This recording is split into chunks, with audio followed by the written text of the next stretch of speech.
शिवकुमार शर्मा यांच्या हत्यारांना तात्काळ अटक करा अशी मागणी सकल हिंदू समाजाने केली आहे। विश्व हिंदू परिषदेच्या माध्यमातून शिवकुमार शर्मा यांना श्रद्धांजली अर्पित करण्यासाठी खारघर पोलीस ठाण्यासमोर श्रद्धांजली सभेचे आयोजन करण्यात आले होते। यावेळी पनवेलचे आमदार प्रशांतदादा ठाकूर उपस्थित होते। शिवकुमार शर्मा यांच्या कुटुंबियांना न्याय मिळवून देणार असा विश्वास यावेळी पनवेलचे आमदार प्रशांतदादा ठाकूर यांनी व्यक्त केला।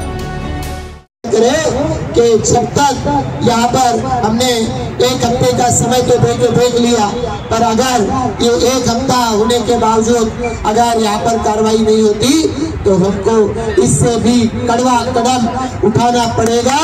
और ये जो आयोजन करने वाले लोग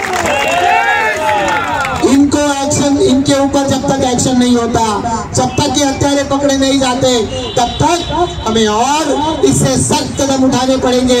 और इसके लिए पुलिस हमें मजबूर कर रही है, तो इसके लिए भी हम सब लोग मिलकर तैयार रहे।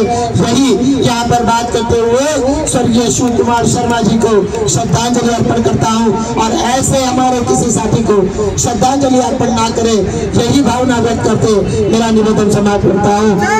भारत माता की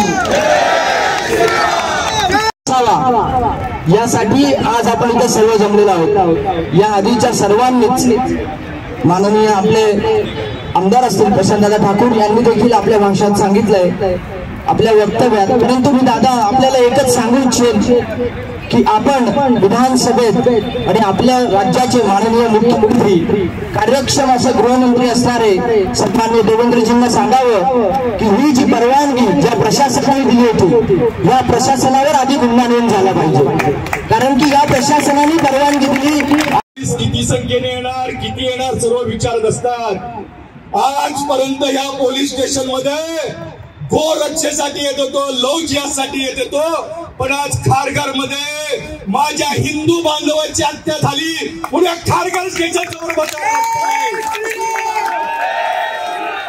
महाराष्ट्र सरकारला महाराष्ट्र पोलिसांना आवाहन करतो की माझ्या हिंदू बांधवाचा हत्यारा लवकर पकडा।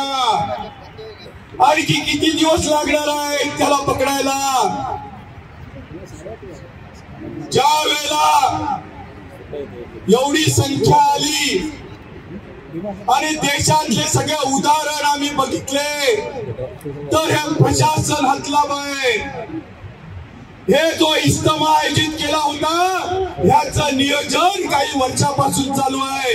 आतापर्यंत मुंबईच्या आझाद मैदानात इज्तिमा होत होता, देवनार कत्तलखान्याच्या बाजूच्या मैदानात इज्तिमा होत होता, आज आमच्या खारघर मध्ये येऊन पडलाय। बजरंग दल या प्रशासनाला आव्हान करताय, जर यापुढे असा इज्तिमा खारघर मध्ये झाला किंवा नवी मुंबईच्या कुठच्या हद्दीत झाला त्याला उत्तर बजरंग दल देईल।